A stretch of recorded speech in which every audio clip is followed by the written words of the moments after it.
Olá, tudo bem? Bom, a gente vai falar um pouquinho de continuidade de função e aí nós vamos partir de alguns exemplos para a gente compreender. Acho que a gente já tinha conversado um pouco sobre isso e de alguma forma a gente já tinha é, considerado, né, assim, o que a ideia da função contínua é aquela que a gente pode traçar a função é, sem sair do papel, né? Sem tirar o lápis do papel, eu consigo traçar toda a minha função. A ideia é essa, isso não é o conceito, né, mas é o que está por trás. E aí, então, a gente vai partir dessa ideia para a gente compreender, e aí com uma compreensão matemática um pouco mais rigorosa, o que seria continuidade de função. Bom, eu trouxe algumas funções aqui para a gente tomar como exemplo. Então, vamos começar com a função j, né? Assim, eu defini minhas funções aqui de 0 a 5, só para facilitar para a gente, então nós vamos pensar sempre dentro dessa ideia aqui, tá bom? Então, olha só, na função j, a gente consegue perceber que é possível traçar, vou marcar um ponto aqui sobre a função, tá vendo? Ó, com um pontinho rosa ali, né? Eu consigo movimentar esse ponto ao longo da função, se eu tivesse com um lápis, né? Eu consigo fazer esse ponto circular durante toda a função, tá vendo? Ó? Então eu conseguiria traçar a minha função sem tirar o lápis, entender que essa é uma função contínua. Depois a gente vai entender por quê, o que isso tem a ver. Vamos pegar uma outra função f aqui. Essa função, ela tem uma característica que ela tem um ponto de indefinição aqui, tá vendo? Ó? Que é o ponto 1, 5. Então, para eu traçar essa função aqui, eu precisaria, nesse ponto, tirar o lápis do papel, né? Então, eu preciso tirar, depois eu tiro aqui exatamente antes do 5 e volto exatamente depois do 5. Né? Então, tem um buraco aqui. Se tem um buraco, então eu não consigo traçar a função sem tirar o lápis. Então, a gente vai compreender que essa, por exemplo, não é uma função contínua. A gente vai considerar que ela não é contínua. E aí a gente vai dizer assim, ela não é contínua exatamente no ponto 1, quando o x é 1, certo? Bom, só para a gente lembrar uma coisa, se a gente estivesse pensando aqui no limite de f de x quando o x tende a 1, dá para a gente pensar, né? E aqui, pelo próprio gráfico, dá para a gente perceber que esse limite é 5. Então, o limite de f de x quando x tende a 1 existe, mas a função não está definida, o f de 1 não existe, então a função não está definida naquele ponto, beleza? Bom, vamos pegar uma outra função aqui, essa é uma função mais exótica, vamos dizer assim, né? Ela tem um salto, e aí é óbvio que ela não é contínua nesse intervalo de 0 a 5, né? A gente vai ver então que ela vem aqui, ó, de repente ela dá um salto e ela pula cá para baixo. Então, para eu desenhar isso aqui, é normal que eu precise retirar o lápis do papel, né? Então, essa função também que tem esse salto aqui, ela não vai ser uma função contínua para a gente, né? A mesma coisa, eu poderia colocar um ponto aqui sobre a função, tá vendo? Ó? E eu movimentar esse ponto, e aí a gente vai perceber, ó, que quando chega aqui, então, ó, ela pula lá para baixo, tá vendo? Então eu preciso tirar o lápis do papel lá em cima, ó, tá lá em cima, né? Tirar o lápis do papel lá em cima e vir aqui para baixo. E aqui a gente poderia também discutir o que é o limite quando é de g de x quando o x tende a 3, tá vendo? Ó?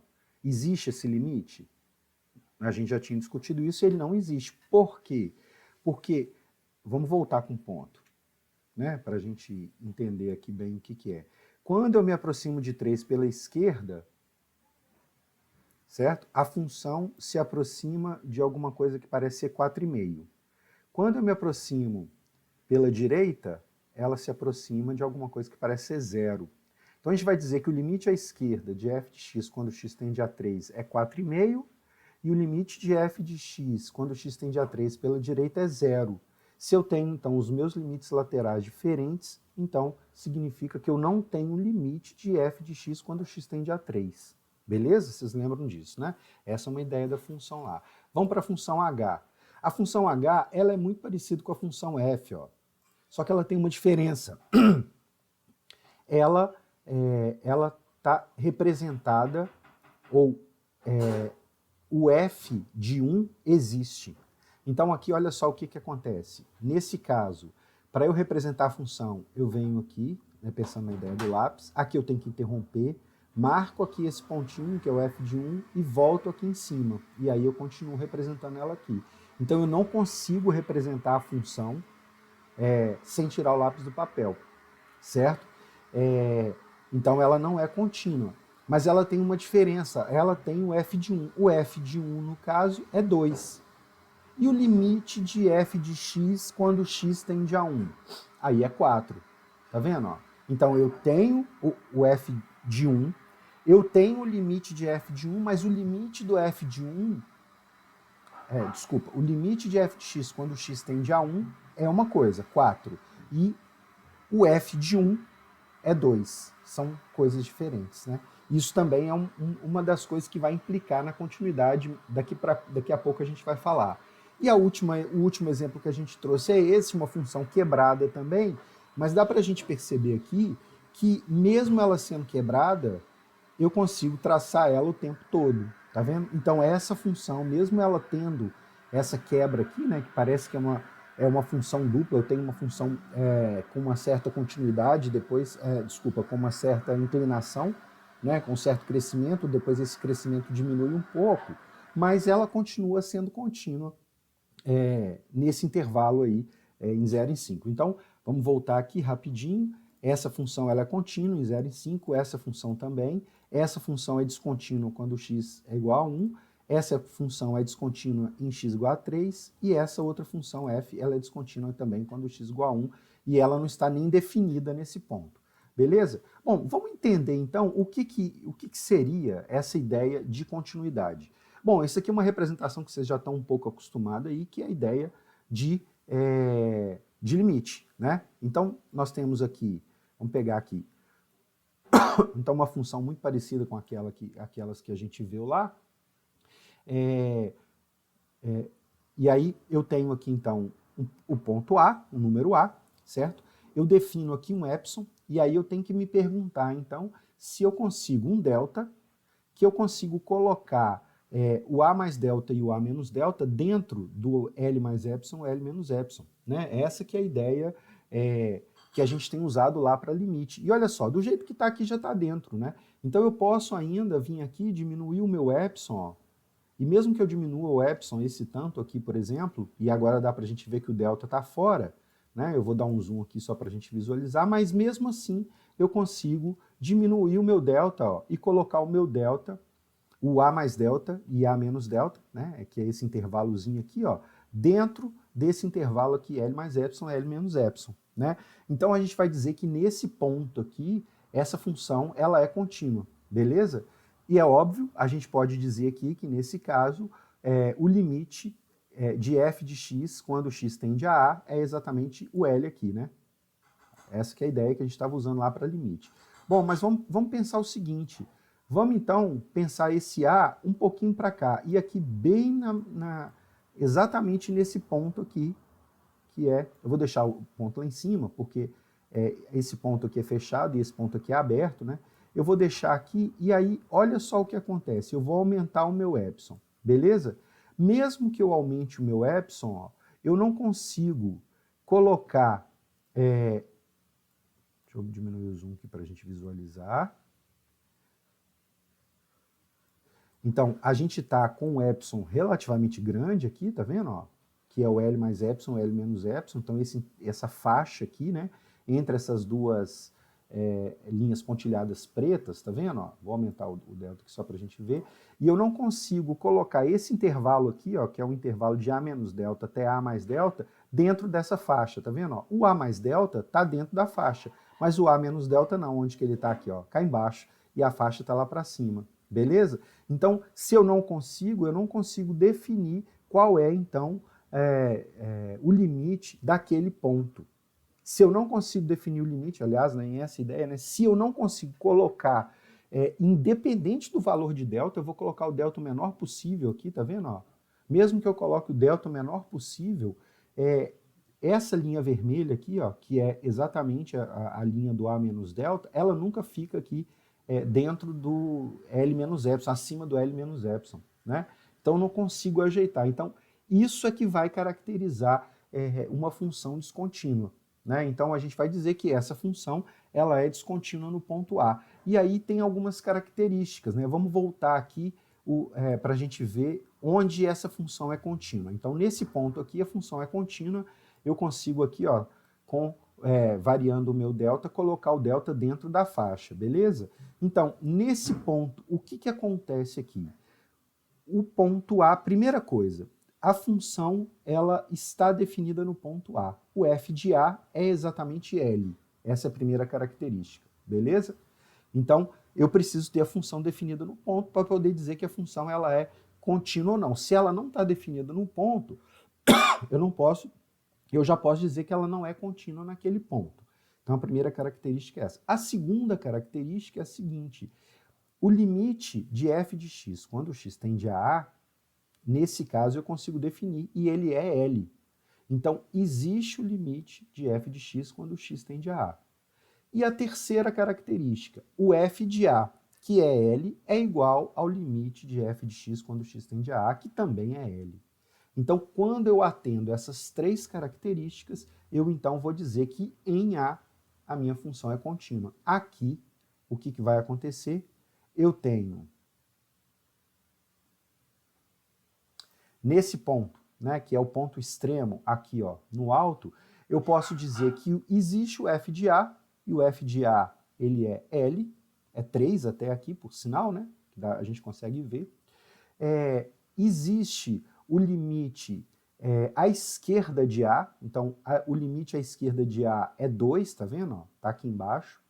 O limite à direita de A também existe, e é 3, como o limite à esquerda é 2 e o limite à direita é 3, então não existe o limite no ponto A. Por isso, então, a gente vai dizer que, apesar de existir o f de A, que é 3, como não existe o limite de f de x quando x tende a A, então eu tenho ali um ponto de descontinuidade. Então a gente vai dizer que essa função não é contínua em A, beleza? E aí então a gente fecha aqui essa história com essa ideia do que vem a ser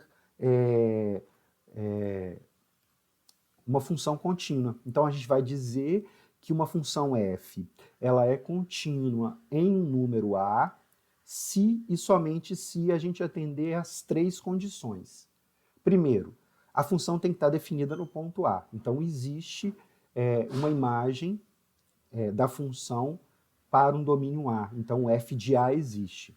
A segunda definição, o limite de f de x, quando o x tende a A, ele também tem que existir, que foi o que não aconteceu nesse nosso caso aqui, né? Porque o limite inferior, ele é à esquerda, desculpa, o limite à esquerda ele é 2, o limite à direita é 3, então o limite não existe. Então essa condição aqui não estava satisfeita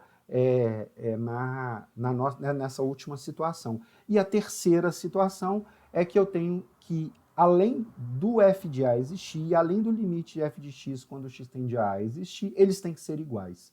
E aí, a gente pode pegar aqui, por exemplo, ó, vamos voltar para aquele exemplo nosso,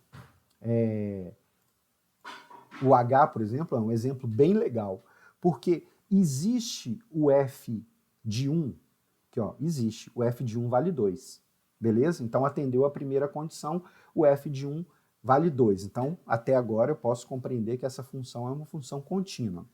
Existe o limite de f de x, ou de h de x, né? Quando o x tende a 1, existe, ó, o limite de h de x, quando o x tende a 1, é 4. Então, o f de 1 é 1 e o limite de f de... O f de 1 é 2, desculpa, e o limite de f de x quando o x tende a 1 é 4. Então, tem limite, atendeu a minha segunda condição. Mas aí eu barro na terceira, que o f de 1, que é 2, é diferente do limite de f de x quando x tende a 1, que é 4. Né? Então, aqui essa função não é contínua exatamente por isso. Né? A mesma coisa vai acontecer nessa primeira. A mesma não, aqui uma questão diferente. Né? Nesse caso, não existe f de 1, ele não está definido. Então, ela é descontínua nesse ponto, já não atendeu a minha primeira condição. Né? Aqui, existe o f de 3? Existe, e ele é 0. Ele não está aqui, né? Ele não está aqui, ele está cá embaixo. Ó. Ah, vocês não estão vendo meu mouse, né? Desculpa. Ele está aqui embaixo, né? Então, existe o f de 3 e ele é zero, né? Esse ponto aqui embaixo, ó. Opa, né? Ficou aí, tá vendo? Ó? Ficou rosinha aí, né? Ficou marcado, ó. Esse aqui é o ponto que está fora, o de cima, né? Esse é o ponto de baixo que está dentro. Então, existe o g de 3, que é zero. Mas não existe o limite de g de 3 quando... Ó, não existe o limite de g de x quando o x tende a 3, porque a esquerda ele é 4,5 e a direita ele é zero. Então, aqui não atende a segunda condição, né? Essa aqui a gente já discutiu, que atende a primeira, atende a segunda, mas não atende a terceira, e essa aqui, ela vai atender as três condições da mesma forma que a função j aqui vai atender as três condições. Né? Existe o limite em todo o intervalo, existe o f de a para a pertencente de 0 a 5, né, que foi o intervalo que eu defini a função aqui, só para a gente analisar esse intervalo. Existe o limite e o limite é a própria função, beleza? Então, só fechando aqui, então, eu só vou ter uma função contínua no ponto A quando eu satisfaço as três condições. Bom, isso significa que eu olho para cada ponto. Então, se eu quero pensar que se uma função é contínua em todo o domínio dela, eu tenho que analisar cada ponto. Se para todos os pontos do domínio a minha função ela é contínua, então a minha função é contínua em todo o domínio. Né? A gente vai dizer que uma função, quando uma função não é contínua, a gente vai dizer que ela não é contínua em tal lugar. Então, a descontinuidade ela é a partir de um ponto. Né? Acho que deu para a gente compreender aí. E um abraço para vocês, fiquem bem, até a próxima.